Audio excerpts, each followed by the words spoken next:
My name is Stephanie Benedetto, and welcome to the Three Principles Global Community webinar.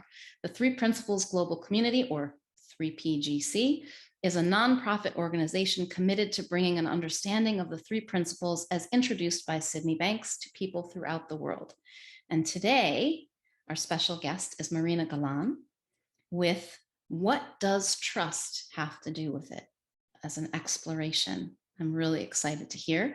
Marina is a three principles coach and training professional working with individuals, groups, and organizations all over the world. She sees the understanding of the mind and the exploration of the human dimension as the ultimate game changers in life. She is the founder of Tres Principles en Español. I did all right? Not too shabby. A multi-platform project that brings the three principles understanding to the Spanish-speaking community worldwide. So welcome, Marina. Thank you so much. Thank you. Thank you for that introduction.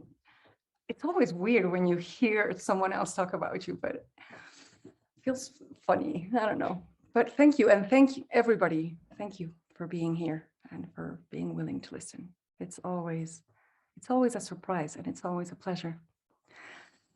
So what does trust have to do with it? The reason why I chose this topic is because when I was first beginning to learn the principles, one of my teachers asked me what would need to happen to make this time of studying and exploring worth your while. And the answer came straight away, immediately. And it was, if I can learn to trust life more. If I can trust life a little bit more, that will make it worth my while. And I was even surprised at that answer.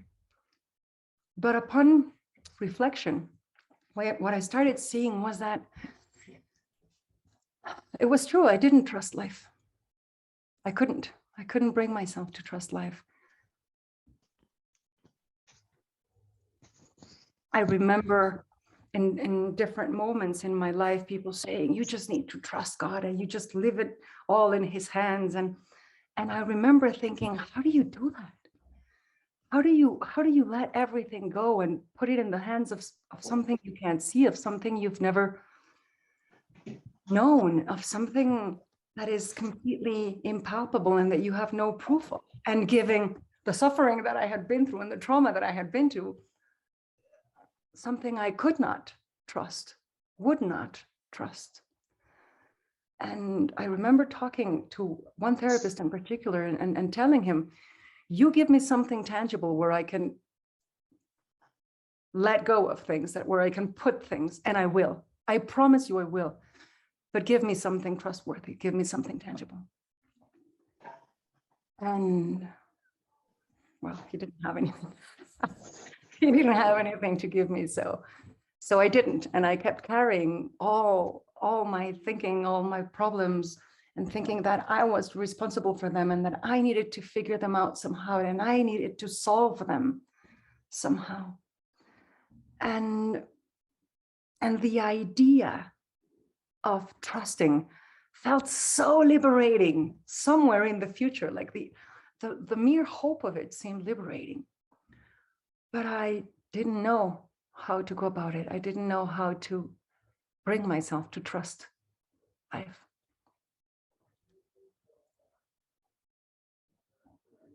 So I started studying the principles and exploring the principles, and I forgot all about that question.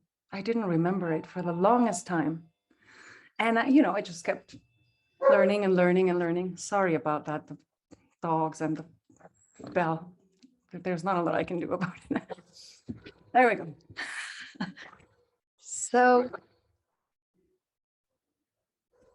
I was not always aware of how the understanding was impacting my life.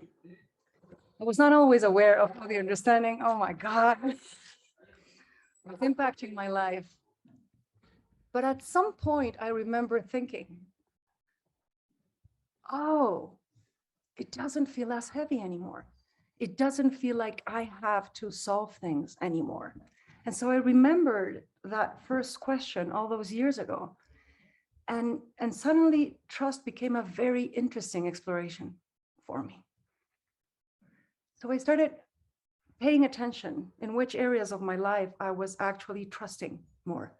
And I was not feeling like I needed to be the one in charge. And to my surprise, there were a lot of areas, like pretty much all of them. I was feeling so free and so light and just able to not feel the need to get involved. And I remember a couple of experiences in particular, and I want to share them with you. So one of them was I needed to make a really big decision. Well, it seemed like a very big decision at the time. And so it felt important. And I felt like I needed to make the right decision and consider all the options and, wait them out for weeks and weeks and weeks. And I couldn't bring myself to make a decision.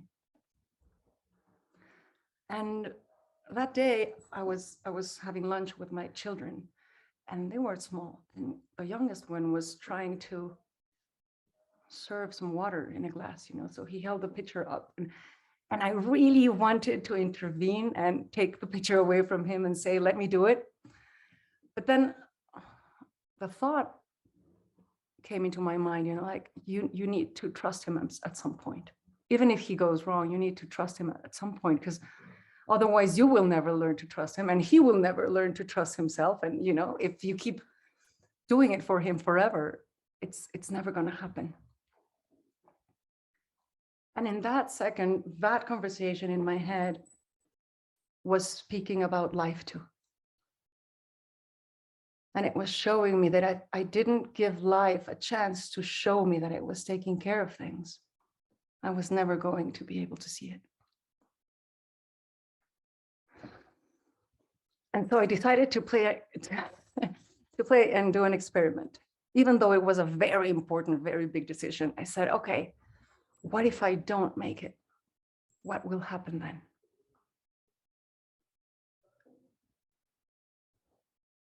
And I could feel the urgency in my question, but I was willing to just roll with it and see what happened.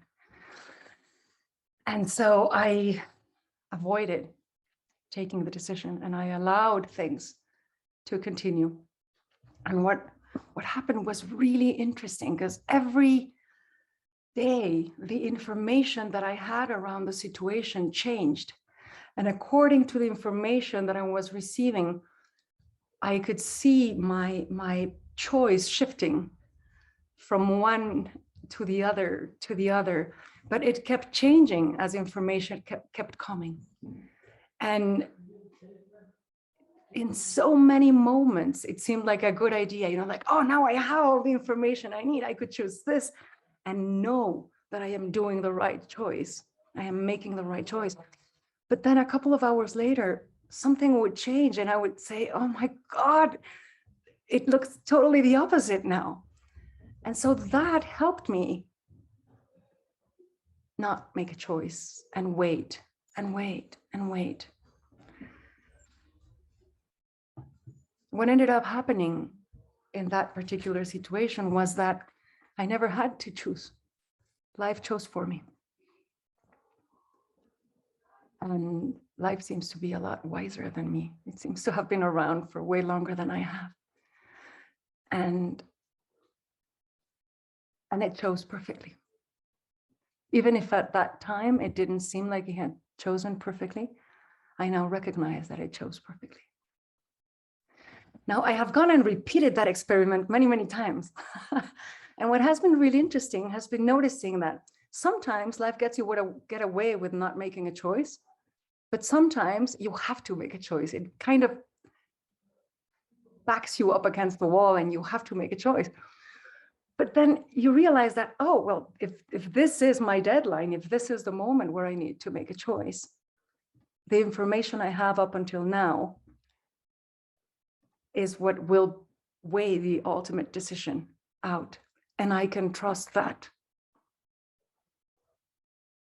And then in other occasions, what happened was that there was no clarity around which one was the right choice.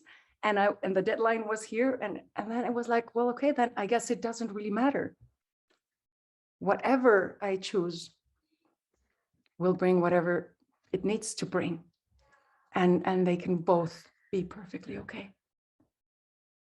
And I remember right around that time, I read Muji saying, if there is a choice, if there is choice, there is no clarity. Which really impacted me. Which was like, oh, right, if it looks like I have a choice, then there is no clarity. You see?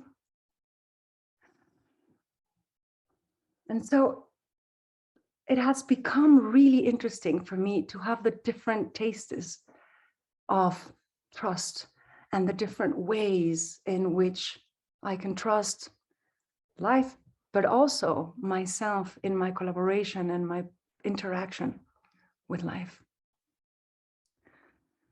Now here's when it got really interesting. There's one morning a few years back, and I was watching the sunrise, and the water was a body of water, and it was so flat, immobile, and a kayak was crossing it, you know, just breaking the water, breaking the surface of the water like that. And I heard a voice inside saying, your understanding of trust is full of future and preference. What does trust become if you take away future and preference from it?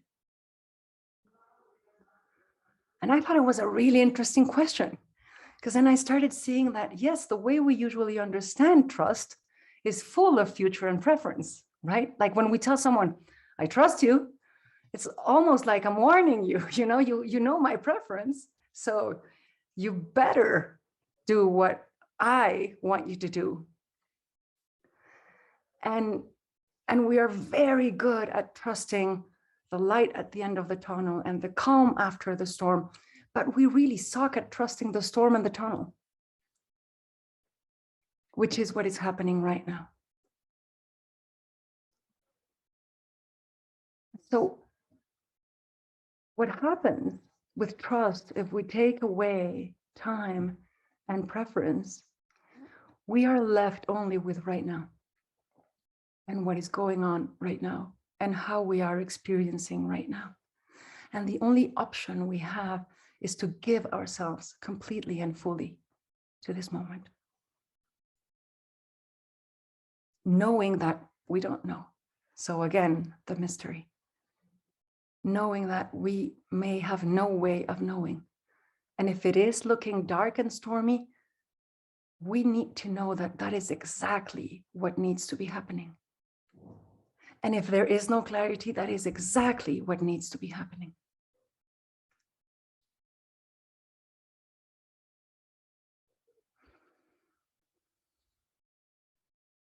So one becomes an offering to the present moment.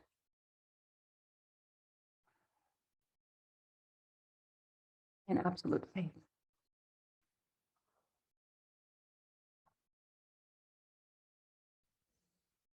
We bring ourselves fully to whatever is going on right now, outside and inside ourselves. Because it's not just about trusting outside, is it? It's also about trusting inside. The experience that is arising in us and letting it inform us. Allowing it to be in us. Allowing it to bring whatever it needs to bring.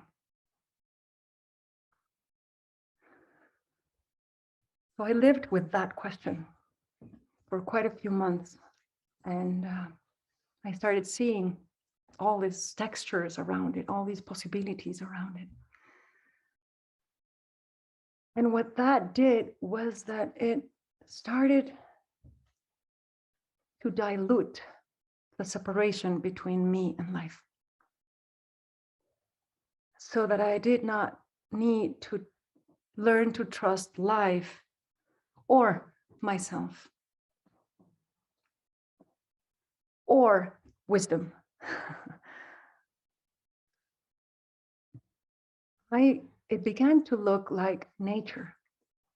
So I can understand myself as separate from nature, and I can have the experience of being separate from nature, but I can't be separate from nature. And so I can think of myself as separate from life and separate from wisdom. And I can have the experience of being separate from life and from wisdom, but I can't be separate from life and wisdom, because life is pure intelligence, pure wisdom. And it guides every one of its manifestations. And so suddenly there was no more trusting life, trusting wisdom, trusting myself, trusting my experience. No, there was just trust. There was just an experience of pure trust, living in trust 24/7. Understanding that I might lose the experience of it because of my thinking every once in a while, but understanding also that losing the experience of it because of my thinking every once in a while is okay. It's necessary. It reminds me of my fragility and everyone else's. It keeps me from becoming cocky and saying, I know more than you guys because I don't get lost and you do. It keeps me from making up stories about myself and about others. And so you really see not only the wisdom and intelligence of the design, but the kindness of it. And then you discover that intelligence and wisdom are kind. And if they are kind, why wouldn't you have a full experience of trust and faith in them?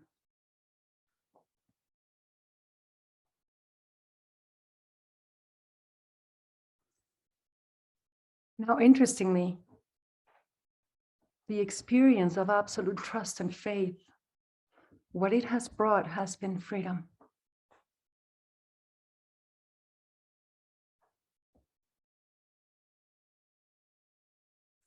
I don't know if I will be able to articulate this, but I am seeing a lot of people looking for freedom, and they are looking for it without trusting, without bringing their trust with them.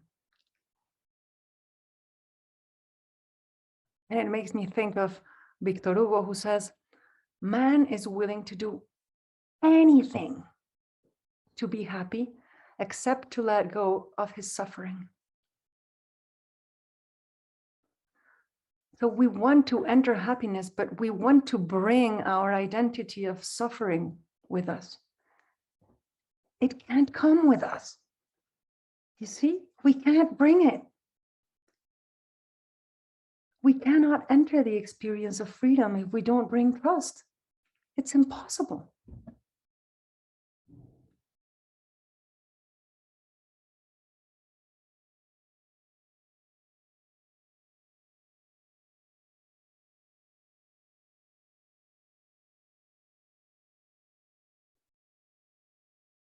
We don't seem to see the connection in our day-to-day life. But if we just pay attention for 5 minutes, we will see it. It is so evident, so obvious.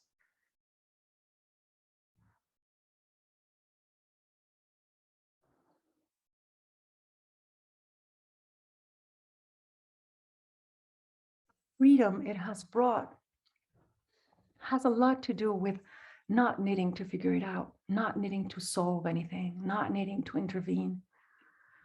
But it has also brought the freedom to feel anything.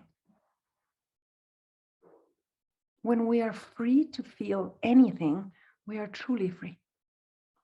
You see? We are so terrified of feeling.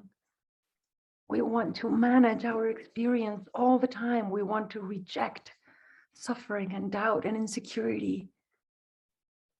But when you give yourself permission to feel anything, aren't you 100% free inside?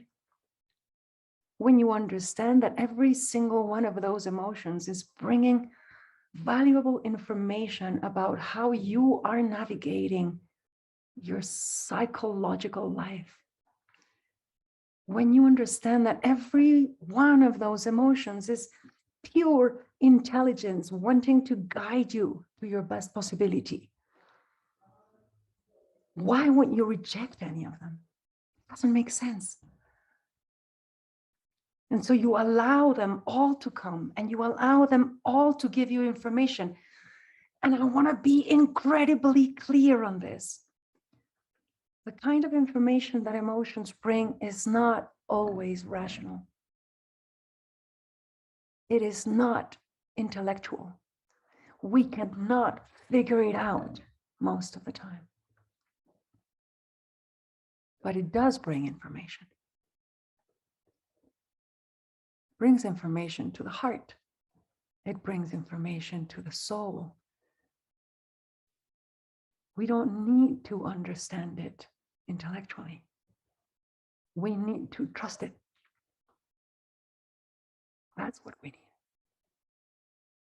We need to go with it. Safe in the knowledge that it is guiding us to our best possibility because it is the intelligence of life itself. And so the intellectual mind cannot understand the way of the heart, and it cannot understand the work of the heart, and it cannot understand how emotions are informing the heart and are informing the whole system and our wisdom and the interaction between us and it. And we get into so much trouble by trying to figure it out. We second guess ourselves, we doubt ourselves, we feel insecure, we feel inadequate, we feel terrified. And we lose so much beautiful, precious time and energy and resources in all those things.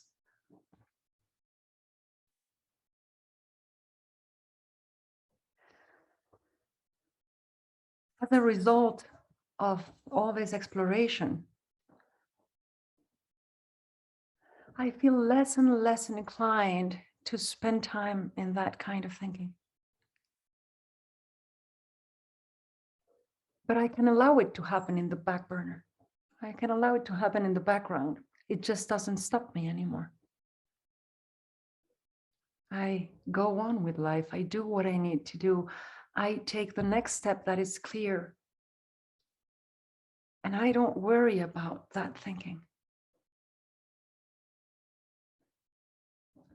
Interestingly, and I need to say this, miraculously, when you don't touch those thoughts, you let them be, but you just keep living, keep going, keep following guidance and wisdom and the next step that is clear to you. You may not know where you're going. You may not understand why it makes sense to take that step or send that email or make that call or meet with that person. But trust me on this. Life is building for you. It is building a life and a world of possibilities that you could not build for yourself.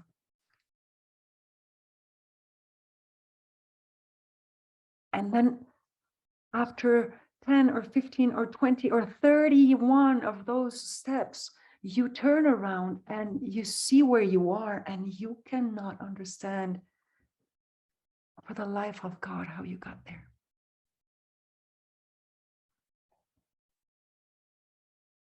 And it's because you didn't get there. It's because life brought you here through that guidance.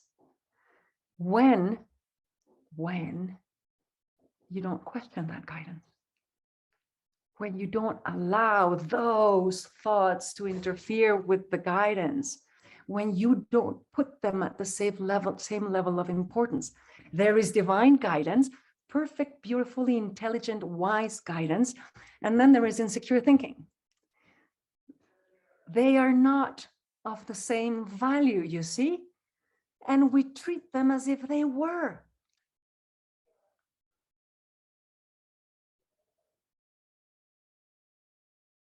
I heard Aaron Turner say something yesterday that kind of said, it kind of just fell on the right place. And he said, it doesn't matter what thoughts you have. It matters what thoughts you trust. And so, again, back to trust. What are you willing to trust? Your tiny little personal mind that is always afraid and terrified and insecure, or divine guidance of the universe? Where is your best bet? I mean, come on, right?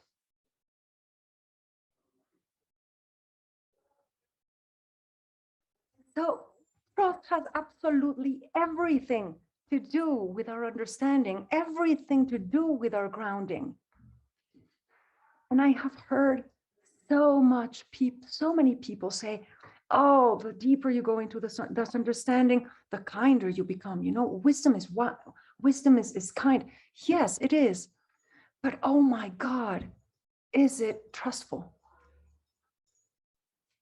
Is it free? Look at your teachers, observe them, observe their level of trust, their level of freedom.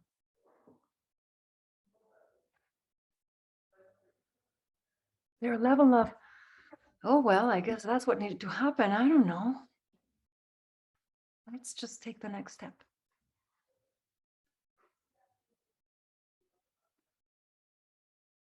Someone lent me a book a few months ago, and it was about the experiences of a nurse that has spent the last 5 or 6 decades just being with people as they die, just walking with them as they die. And she has been collecting all these conversations and all these experiences and everything she has seen around it. And it's magnificent. It's incredibly beautiful. But one of the things that she was saying kind of caught my eye in relation to this trust theme. And it said, pretty much every person, when they come face to face with death, they recognize that all their difficulties were learning possibilities, understanding possibilities, and that most of them were not taken advantage of because they were rejected. And so she goes on to say that most people say, oh my God, if I had just known the possibilities behind that, I would have been so present. I would not have rejected it. I would have learned, I would have sucked the information out of it to allow myself to grow. Now you see how there's trust in that? There's trust in the dark tunnel, and there's trust in the storm, and there's trust in the whole thing. There's just letting go.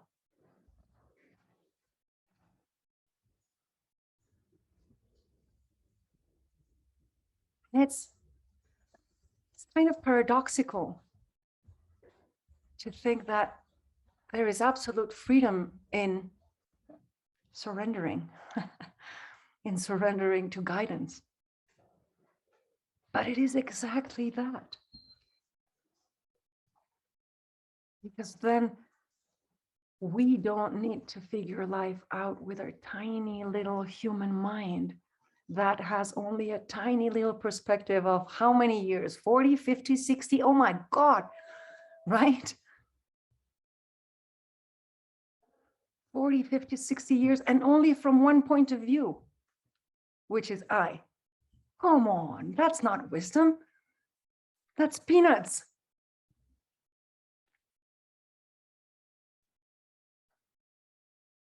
can't figure this out, guys. So our best bet is surrender. And you cannot surrender to something you can't trust. And I don't know what your paths are like if you need to, take the picture and do it yourself for how long. But oh my God, I can assure you that if you pay attention, you will see life begging you to take a chance on it.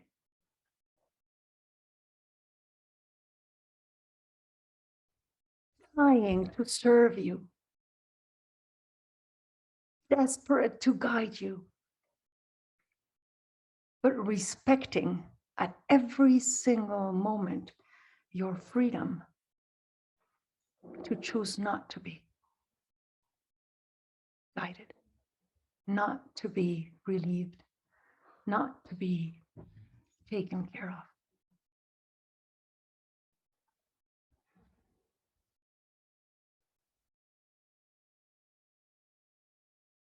You are free.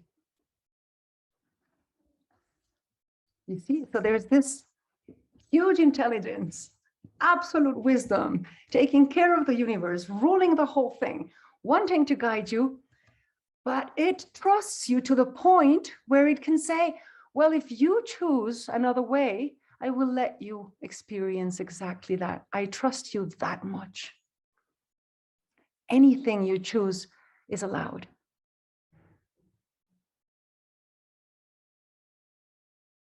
You see? We're so loved. We are so trusted by life that we get to choose to suffer. And we get to choose to act out our suffering and create horror and misery for ourselves and for others. Even that is trusted.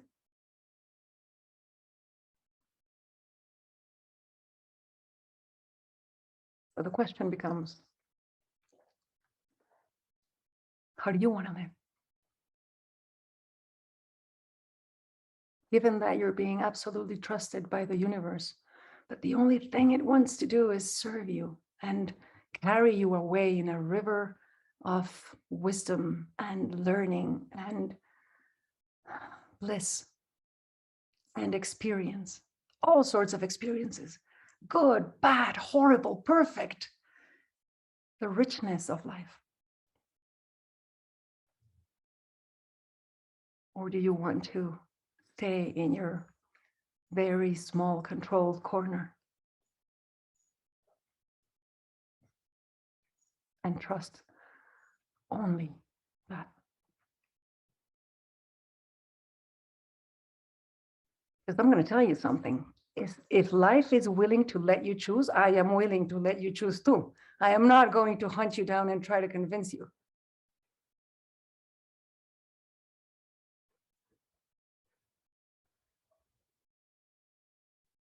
But I will bring the question to the table. And so now I want to hear from you because the question has been brought to the table and I will shut up.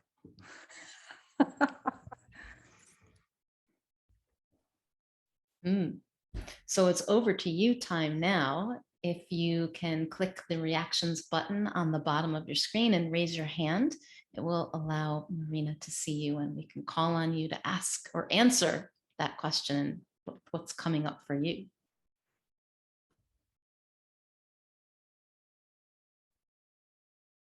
I think they don't trust me, Stephanie.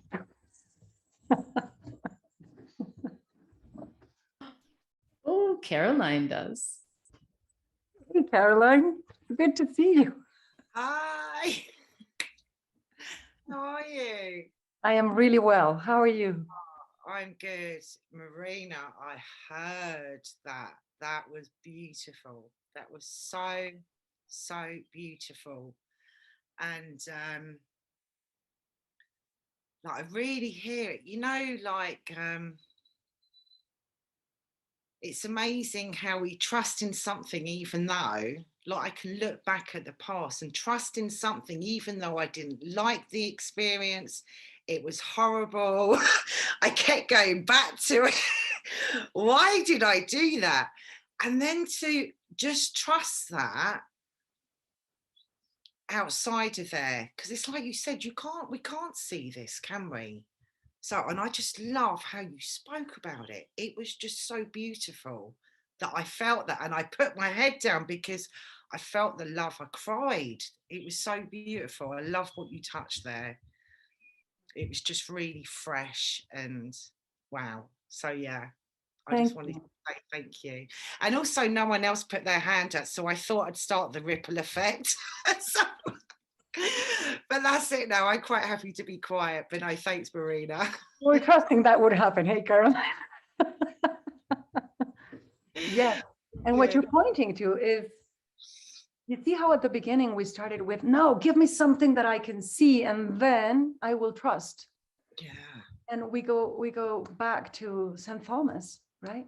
Give me Mm. something that I can see and I shall believe.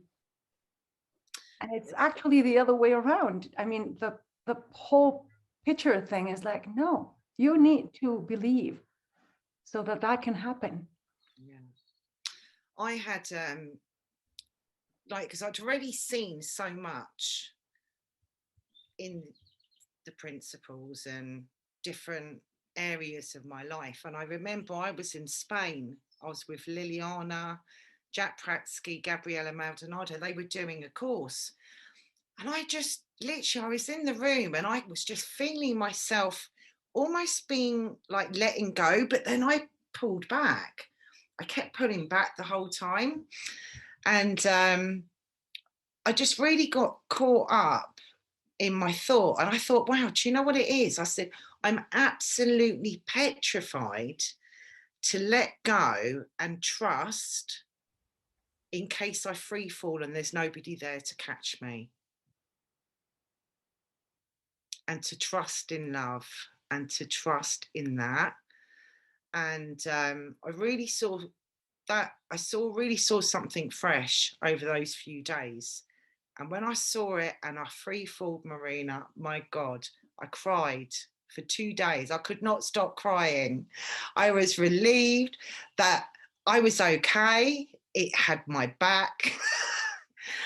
And it didn't hurt me. And it just was a beautiful feeling with it, you know? Yes. But I resonate with the trust thing. So, Good, really good. You know, it's interesting to really ask ourselves, what would free fall be?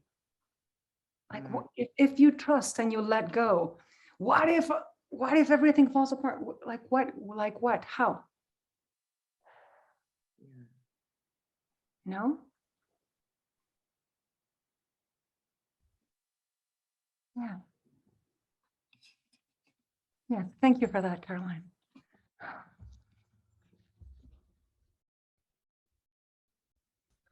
You're Ewan. Come on. Ewan, come on. It's good to see you. Hi, Hi. from this corner of the world, a big fat yes. I have to share something. I'm a part of Michael Neal's Creating the Impossible. And we're in on the last stretch, week 11 out of 13. And I finished my project today. Congratulations. I'm so filled with euphoria. And during this project, I'm observing myself trusting. My project was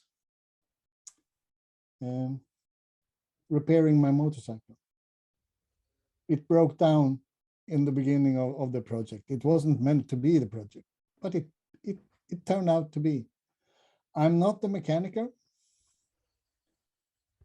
but I reassembled the engine. I fixed the cylinder. It was broken. I put it back all by myself. My guide was the work handbook of the motorcycle. It's turned out to be my Bible. And last week I did the first tryout. It started, wow. But it didn't go so well. It misfired and it was smoking black smoke and it was bad.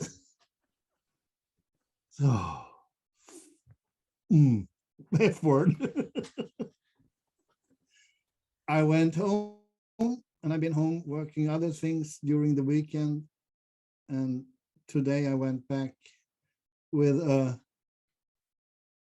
ID. And it turned out, yes.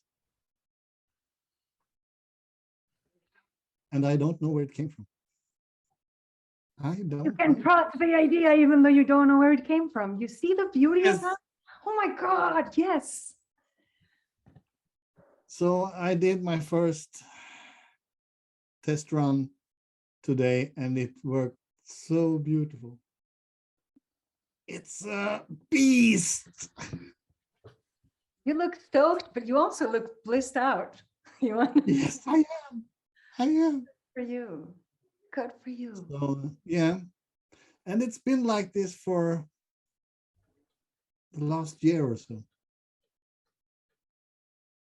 I've been around the principle since 2007. Michael Need. And this last year has been amazing. Getting better. Yeah. That feeling of trust is making wonders with the erroneous thought of the personal mind. So yes, a big fat yes from Sweden. Wonderful. Wonderful. Thank you. I like what you said. Trust is doing wonders. Who thought trust could be a strategy, right? Isn't that mind-blowing? That thought could be a strategy for well-being and success. I mean, how cool is that? Because I remember at the beginning of my exploration with trust, I am a language nerd, right? I love words and I love the origin of them. Anyway. And I remember thinking, well, what is the origin of trust? Does it belong to the one that gives it, or does it belong to the one that receives it? Isn't that an interesting question? Depending on how you answer that, you get a completely different construction of what trust is and the possibilities around it. Yeah. Yeah. Yeah, it's like, I don't know. To me, trust just is. Trust just is. Yes. But for example, I'm going to give you an example with a word thing, right? I don't know if in Swedish you have the same thing, but in Spanish, we have a very clear word for the beggar, for the person that is asking for money. But we don't have a noun for the person that gives the money to the beggar, which is really interesting. And then when we are talking about charity, we have a noun for the charitable, but we don't have a noun for the person that receives the charity. Ha! So we are, through language, making charity belong to the giver and begging belong to the beggar. Do you see what I mean? And because language constructs a lot of what we think and a lot of how we relate to life, the whole question about who does trust belong to became really interesting to me. But I don't want to go into your minds and begin intellectualizing this, because you are right, Ivan. Trust just is. Trust just is. And you're either in it or turning away from it, giving your back to it. And it's a completely different experience of life. So thank you for your yes, because through your yes, you are bettering my universe, and I am grateful for it. Thank you. Hi, Justin. Hola, thank you so much. That was like Hola. Gracias. that was like simultaneously a sucker punch and a giant hug from the universe.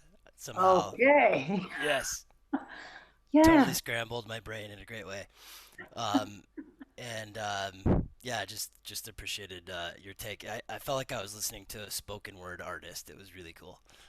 And Oh, wow. That is yeah, such a cool compliment. Thank you. yeah, you brought it. No, I just absolutely appreciate it and just feel so nice. And Caroline, hi from I was there with you in Spain during that moment, and I had the same moment somehow, and it's so nice to be reminded of that. Um, so I just yeah, really just let I would say I let faith go a while ago, and I tried living without faith for about 10 years. Um, and How did that then, work out for you? well, I think it all worked out. I mean, it's kind of what you were saying, right? It's like, okay. And then I look back and it's like, well, yeah, it did really work out. And, well, and, life's, life's pretty good. I mean, it's after being hard, it's pretty good. You Without see, going into detail. but you see, Justin, it all works out. You just have a different experience of it, whether you trust or you don't. It all works out. Right. Yeah. Yeah. Sometimes the trust gets backfilled. Well, yeah, I guess it does, Yeah. but it's all allowed. Well, so this is what reminded me was that at one point I went down a reflection on faith, which is I don't know if it's the same word as trust or I think there's different angles, but what I stumbled into was the word confidence, which in Latin means with faith. And that started to make a lot of sense to me. It's like con means with, fide, confide is faith with faith. So you're either with faith or without faith. And that started to make a lot of sense to me. Like when I do have faith in myself or something, my confidence is there, and things tend to go. They tend to be more fun. They tend to be more smooth. They tend to be more flexible. Um, when I am without faith, I tend to be more in that personal experience that I loved the metaphor of 40 years versus the entire universe. So Well, I really want to thank you for bringing that definition of confidence to the table, because that's exactly what it is. That's all confidence is, with faith. yeah, it's just so anyway, I'm kind of scrambled, but in a great way, and I wanted to share what happened on a call with one of my clients today. I'm a coach, and she was all up in her head driving into a meeting, really frustrated with all kinds of complex details in a leadership team that's not behaving well. And she was driving into the city for the meeting, and then there was a rainbow over the mountains. This is in Boulder, Colorado. And she's like, I'm really distracted by the rainbow. And I'm like, go, just stay with the rainbow. It was beautiful. It was like my mom still lives in Boulder, and it was like she like fired up a rainbow machine or something. It was perfect timing. Perfect. And it was such a nice shift, and she could feel the shift, and we both sort of just appreciated that rainbow. I'm in Germany right now, so I couldn't see it, but the after that, we didn't quite get to the end of the call, but what occurred to me, I'm just remembering now, is at the end of it, I said, I have so much faith in you to say the right thing in that meeting. You just realized that. Yeah.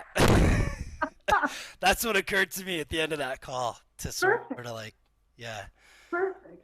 And she's like, yeah, you know, now that I think about it, I do too. And I was like, oh my God, I love this job. Yes, stay with the rainbow. I agree. Yes, good advice. So, yeah, anyway, thanks for bringing it. That was beautiful. Thank you, Perfecto. Justin. Thank you for being here. Gracias. Gracias. We had Danny, my man, who just disappeared. And so now we have Johanna. Please, Johanna, and we will see if Danny comes back. Hi, Marina, and thank you so much. I kind of did a little bit of cooking in the middle, so I might have missed something. But I wanted to ask, maybe this is a little bit about the words, and stop me if it is, but is there a difference between trust and just peace? Or is trust the path to peace? Is it the yeah, I can let go. I won't die ultimately. I can let go. Is that the trust? And is there a difference? Is it the path? Is it? Well, I guess,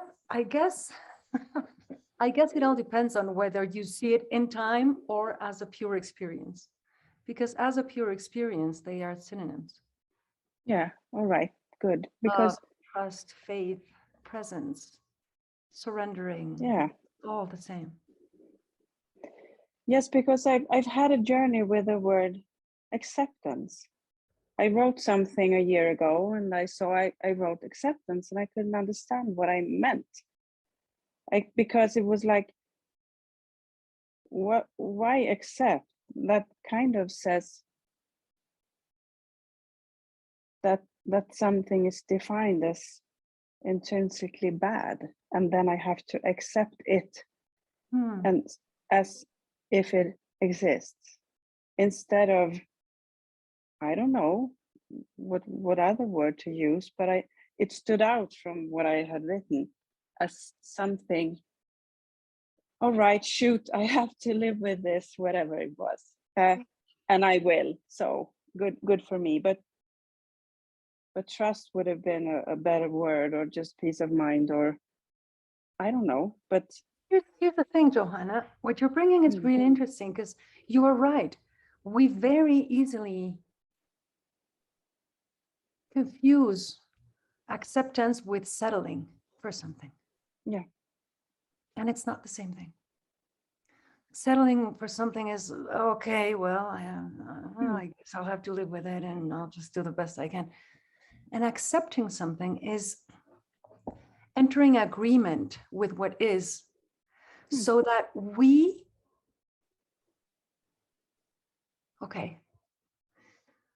we enter agreement with what is, when we accept, our state of mind changes, our consciousness, our state of consciousness rises. Yes.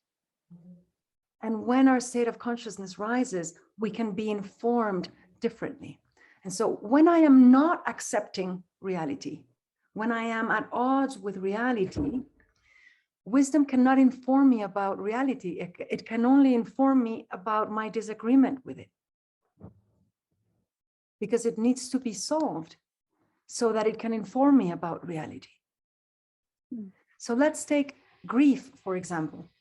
And psychology breaks down grief in like 5 steps, right? Guys, help me out. It's denial, anger, sadness, something. But if you look at that, it's all just a process of acceptance, different degrees of acceptance. When we are in denial, wisdom cannot inform us on how to live in the reality without that person anymore. And so the feelings, the emotions that we experience during denial are the way wisdom is letting us know that we are in disagreement. And it is a call back to agreement, if that makes sense. And so as you slowly start to agree, then wisdom can inform you about how to interact with this reality.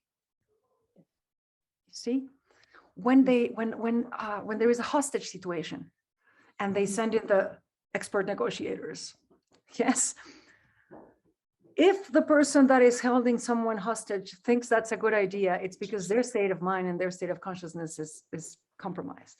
Yes. And so the negotiator, the work of the negotiator is to rise their state of mind, their state of consciousness, so that they can see more possibilities. Because if we see more possibilities, we will naturally choose the best one, because that's how we are designed. Everything in the universe is designed to choose the best option, the most optimal option. Yes. And so if the negotiator can help the person rise their state of consciousness and see more possibilities, holding someone hostage will immediately look like a bad possibility.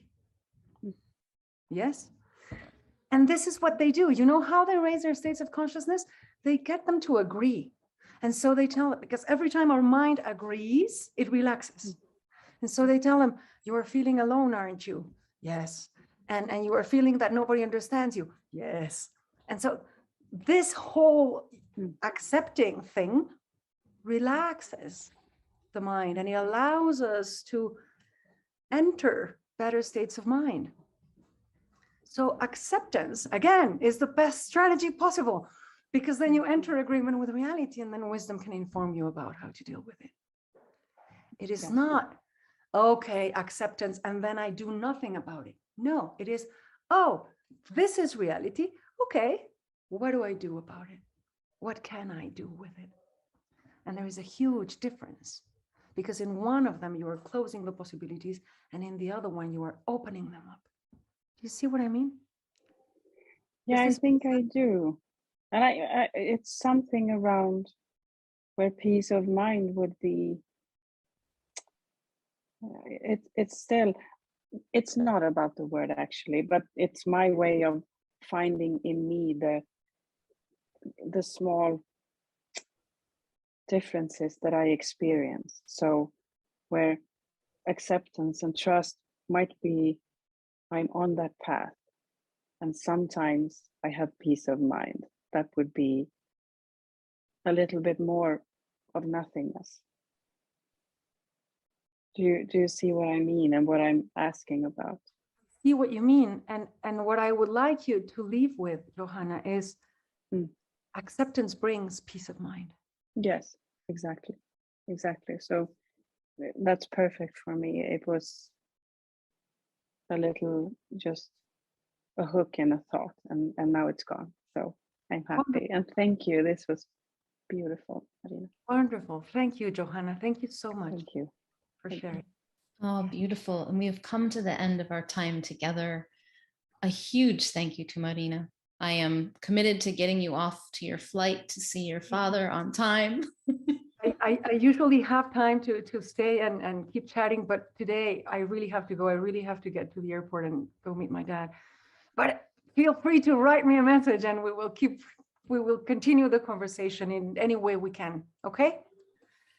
Yes, beautiful ones. Thank you so much, Marina, for joining us. And we will be back with the next 3PGC webinar with Carolina Barker on April 26th at 2 p.m. Eastern, same place. Thank you so much, everyone. Have a gorgeous day. Thank you, everyone. Love. Thank you. Bye-bye. Love and trust. Yes. Bye. Thanks, everybody. Bye. Bye.